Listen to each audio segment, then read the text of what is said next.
Hello viewers, welcome to our channel. AP TET plus డిఎస్సిలో భాగంగా ఈరోజు 6th క్లాస్ తెలుగు టెక్స్ట్ బుక్లో ఉన్నటువంటి 12th లెసన్ తెలుగు నెలలు మరియు తిథుల గురించి ఈరోజు మనం బ్రీఫ్గా తెలుసుకోబోతున్నామండి. సరే అండి, ఇంకా మనం టైం వేస్ట్ చేయకుండా టాపిక్లోకి వెళ్ళిపోదాం.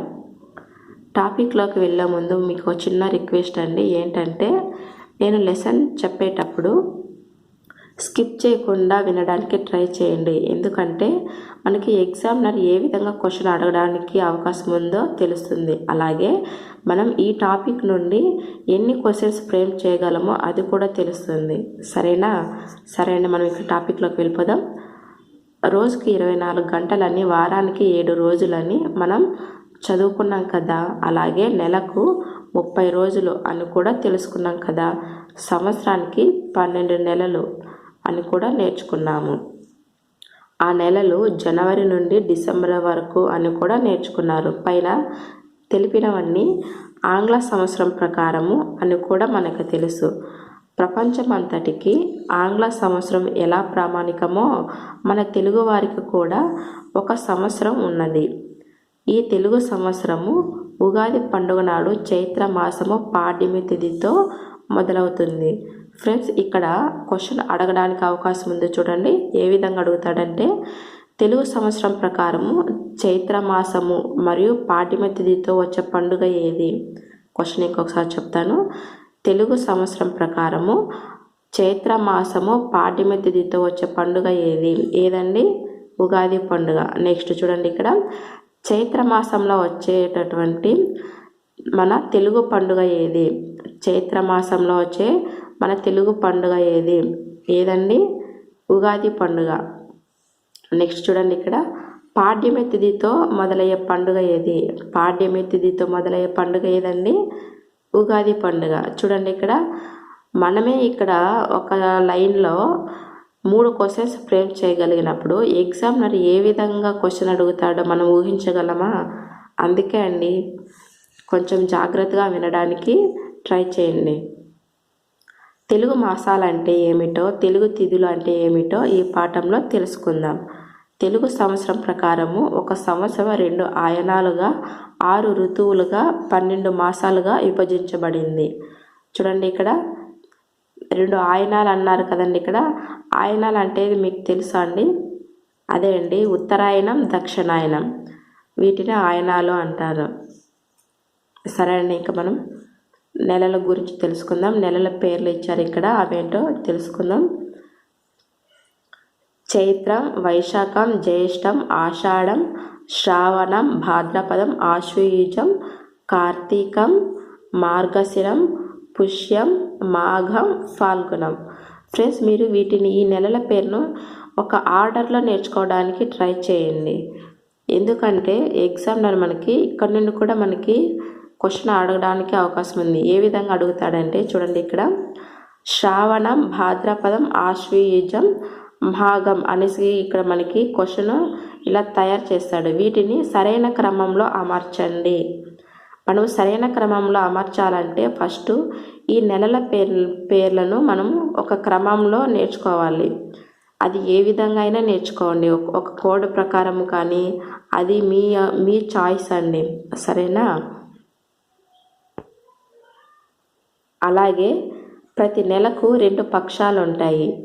నెలకు ఎన్ని పక్షాలు ఉంటాయండి? ఎన్ని పక్షాలు ఉంటాయంటే 2 పక్షాలు. అవేంటో చూద్దాం. ఫస్ట్ శుక్లపక్షం, నెక్స్ట్ కృష్ణపక్షం. ఏంటంటే శుక్లపక్షం ఒకటి, ఇంకొకటి కృష్ణపక్షం. పక్షము అంటే 15 రోజులు. ఎన్ని రోజులండి? చూడండి, నెలకి 2 పక్షాలు ఉంటాయి. అవి 1 శుక్లపక్షము, 2 కృష్ణపక్షము. అలాగే పక్షానికి 15 రోజులు ఉంటాయి. ఒక్కో రోజుకు ఒక్కో ప్రత్యేకమైన పేరు ఉంటుంది. వీటిని ఏమంటారు? తిథులు అంటారు. ప్రతి పక్షం మొదటి రోజు పాడ్యమి తిథితో ప్రారంభమై పౌర్ణమి లేదా అమావాస్య తిథులతో ముగుస్తుంది. చూడండి, ఇక్కడ ఎగ్జామినర్ మనకి క్వశ్చన్ ఏ విధంగా అడుగుతాడంటే, చూడండి, ప్రతిపక్షము మొదటి రోజు పాడ్యమి తిథితో ప్రారంభమై ఏ తిథులతో ముగుస్తుంది? చూడండి ఇక్కడ మళ్ళీ క్వశ్చన్ ఇంకొకసారి మళ్ళీ చెప్తాను. ప్రతిపక్షము మొదటి రోజు పాడ్యమి తిథితో ప్రారంభమై డాష్ తిథులతో ముగుస్తుంది. ఆప్షన్స్ చూడండి. ఫస్ట్ ఆప్షన్ పౌర్ణమి, సెకండ్ ఆప్షన్ అమావాస్య, థర్డ్ ఆప్షన్ పౌర్ణమి లేదా అమావాస్య, ఫోర్త్ ఆప్షన్ ఏది కాదు అనేసి అడుగుతాడు. ఇక్కడ సరైన ఆన్సర్ ఏంటంటే థర్డ్ ఆప్షన్ కదండి, పౌర్ణమి లేదా అమావాస్య. నెక్స్ట్, పౌర్ణమితో ముగిసే పక్షాన్ని శుక్లపక్షము లేదా శుద్ధపక్షము అంటారు. ఏమంటారంటే పౌర్ణమితో ముగిసే పక్షాన్ని శుక్లపక్షము లేదా శుద్ధపక్షము అని అంటారు. ఈ పక్షంలో చంద్రుడు రోజుకు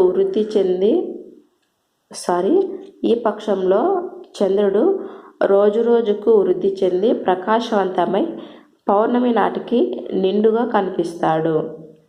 చూడండి ఇక్కడ మామూలు మనకి ఇక్కడ శుక్లపక్షము అని మాత్రమే తెలుసు. ఇలా కాకుండా ఎగ్జామ్లర్ ఏ విధంగా అడుగుతాడంటే చూడండి ఇక్కడ చంద్రుడు రోజుకి వృద్ధి చెంది ప్రకాశవంతమై పౌర్ణమి నాటికి నిండుగా కనిపిస్తాడు. చూడండి ఆప్షన్స్ చూడండి ఇక్కడ ఫస్ట్ ఆప్షన్ శుక్లపక్షము, సెకండ్ ఆప్షన్ శుద్ధపక్షము, థర్డ్ ఆప్షన్ శుక్లపక్షము లేదా శుద్ధపక్షము, ఫోర్త్ ఆప్షన్ పైవేవి కాదు అనేసి ఇస్తాడు. ఫస్ట్ మనకి శుక్లపక్షాన్ని ఏమంటారు, ఇంకో పేరు కూడా ఉంది కదండి శుద్ధపక్షం అనేసి. మనము బాగా చదువుకొని ఉండాలండి. ఒకటికి 10 సార్లు అయినా రివిజన్ చేసినా కూడా మనము ఒక్కొక్కసారి మర్చిపోతుంటాము. అందుకే ఒకటికి 2-3 సార్లు మనం బాగా బ్రీఫ్గా చదవాలి. చదివేటప్పుడు మనం అర్థం చేసుకొని చదవడానికి ప్రయత్నం చేయాలి, సరేనా? అలాగే పాడ్యమితో ప్రారంభమై అమావాస్యతో ముగిసే పక్షాన్ని కృష్ణపక్షం లేదా బహుళపక్షం అంటారు. చూడండి ఇక్కడ కృష్ణపక్షాన్ని ఏమంటారంటే బహుళపక్షం అని కూడా అంటారు. ఇవి బాగా చూసుకోండి, సరేనా? ఈ పక్షంలో చంద్రుడు రోజుకు క్షీణించి వెలుతురు తగ్గి అమావాస్య నాటికి పూర్తిగా కనుమరుగైపోతాడు.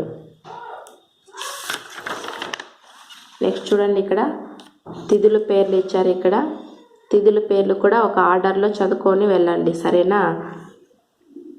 ఫస్ట్ వన్ పాడ్యమి, విదియ, తదియ, చవితి, పంచమి, షష్ఠి, సప్తమి, అష్టమి, నవమి, దశమి, ఏకాదశి, ద్వాదశి, త్రయోదశి, చతుర్దశి, పౌర్ణమి లేదా అమావాస్య.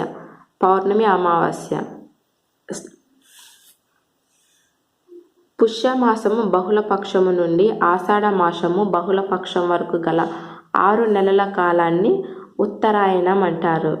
ఇక్కడ క్వశ్చన్ ఏ విధంగా అడగడానికి అవకాశం ఉందంటే చూడండి ఇక్కడ పుష్యమాసము బహుళపక్షము నుండి ఆషాఢ మాసము బహుళపక్షం వరకు గల నెలలు ఎన్ని అనేసి అడగడానికి అవకాశం ఉంటుంది. మీరు చూసుకోండి ఎన్ని నెలలండి, 6 నెలలు.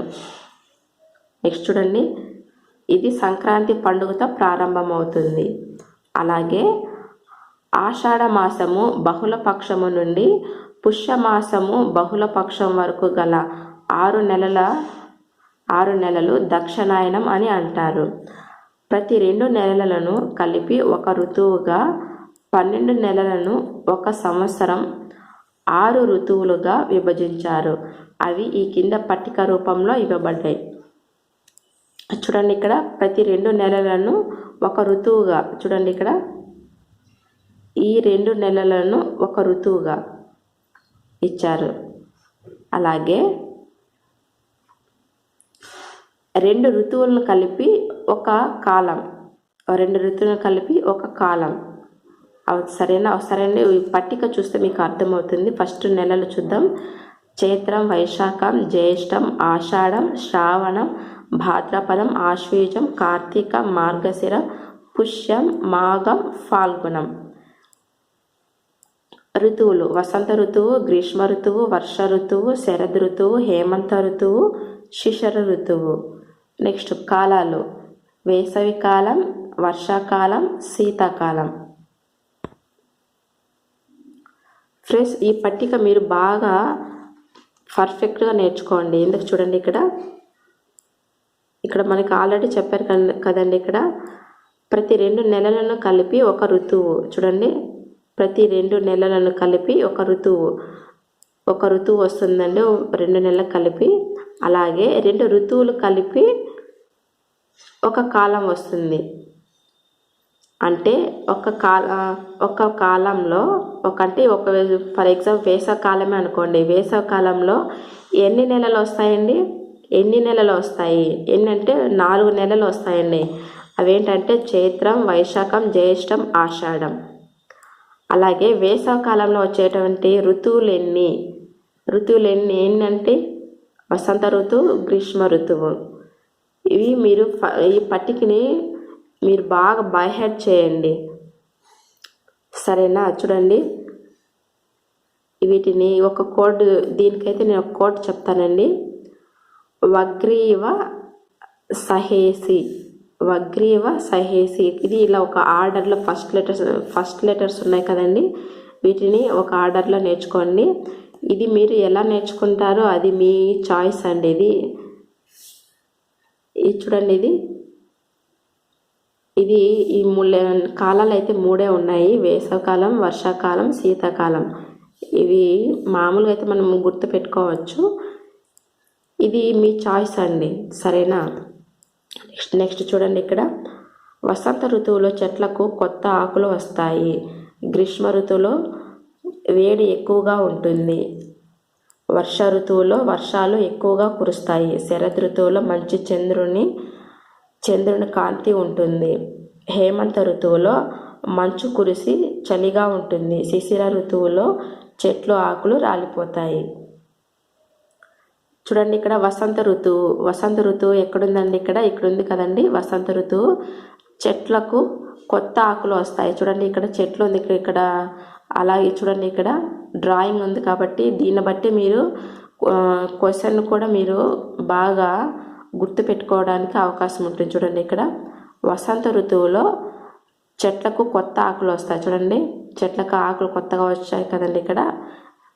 అలాగే గ్రీష్మ ఋతువులో వేడి ఎక్కువగా ఉంటుంది. ఇక్కడ గ్రీష్మ ఋతువు ఇచ్చారు కదండి. చూడండి, ఇక్కడ సూర్యుడు ఇచ్చారు. ఈ వేడి తట్టుకోలేక ఇక్కడ ఒక అబ్బాయి క్యాప్ కూడా పెట్టుకోవడం జరిగింది. అంటే ఇవి మీకు నేను ఈ సింబాలిక్గా చెప్తున్నానండి, మీకు గుర్తుండడానికి. మీరు వేరే రకంగా కూడా మీరు గుర్తుపెట్టుకోండి, సరేనా? నెక్స్ట్ చూడండి, ఇక్కడ వర్ష ఋతువులో వర్షాలు ఎక్కువగా కురుస్తాయి. ఇది మీకు అందరికీ గుర్తుండిపోతుంది. శరద్ ఋతువులో మంచి చంద్రుని కాంతి ఉంటుంది. హేమంత ఋతువులో మంచు ఎక్కువగా కురిసి చలిగా ఉంటుంది. చూడండి, ఇక్కడ మంచు ఎక్కువ కురుస్తుంది, చలి కూడా ఎక్కువ ఉంటుంది అనేసి ఇక్కడ మనకి ఇక్కడ బొమ్మ రూపంలో మనకి ఇక్కడ చూపిస్తున్నారు. అలాగే శిశిర ఋతువులో చెట్ల ఆకులు రాలిపోతాయి. అంటే ఇక్కడ ఫస్ట్ వేసవి కాలంలో చెట్లకి కొత్త ఆకులు వస్తాయి కదండి. అలాగే శీతాకాలం వచ్చేసరికి చెట్ల ఆకులు రాలిపోతాయి అన్నమాట. నెక్స్ట్ ఇక్కడ అర్థాలు కూడా ఇచ్చారు. పక్షం అంటే ఎన్ని రోజులండి? 15 రోజులు. అలాగే వృద్ధి అంటే పెరుగుదల. సంవత్సరము 12 నెలలు. కృష్ణ నలుపు. మాసము 1 నెల. శుక్ల తెలుపు. శుక్ల అంటే ఏంటండి? తెలుపు.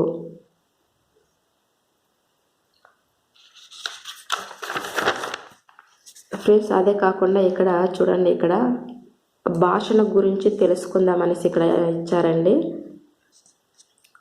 చూడండి, ఇక్కడ ఇలా ఉంటే దీన్ని పొడుగు గీత అంటారండి. దీని గురించి ఒకసారి తెలుసుకుందాం. వాక్యంలో వచ్చే విషయాల వివరణ ఇచ్చేటప్పుడు పొడుగు గీత వాడుతారు. ఫర్ ఎగ్జాంపుల్, ఉదాహరణ ఇక్కడ ఇచ్చారు. రాముడు, చూడండి ఇక్కడ పొడుగు గీత ఇచ్చారు. రాముడు యాదవ వంశంలోని వాడైన బలరాముడు రోహిణిని వివాహం చేసుకున్నాడు. రాముడు అనగానే శ్రీరాముడనో పరశురాముడనో అనుకోకుండా యాదవ వంశం వాడన్న వివరణ ఇవ్వడానికి గీతను వాడుతున్నారు. నెక్స్ట్ ఇట్లా బ్రాకెట్ ఉంటుంది కదండి, దీన్ని ఏమంటారు? కుండలీకరణం అంటారు. దీని గురించి తెలుసుకుందాం. భాషా పదాల వివరణ ఇచ్చుటకు, ఇతర నామాలు తెలుపుటకు, వివరణ ఇచ్చుటకు కుండలీకరణాన్ని వాడుతారు. ఉదాహరణ, విజ్ఞాన యాత్రలు లేదా విహారయాత్రలు, పాండురోగము లేదా రక్తహీనత. పాండురోగం అన్న ఒకటే, రక్తహీనత అన్న ఒకటే. ఇలా తెలుపుటకు ఈ కుండలీకరణాన్ని వాడతారనమాట. ఫ్రెండ్స్, మీకు గనక ఈ వీడియో నచ్చితే లైక్ చేయండి, షేర్ చేయండి, సబ్స్క్రైబ్ చేయండి. Thank you.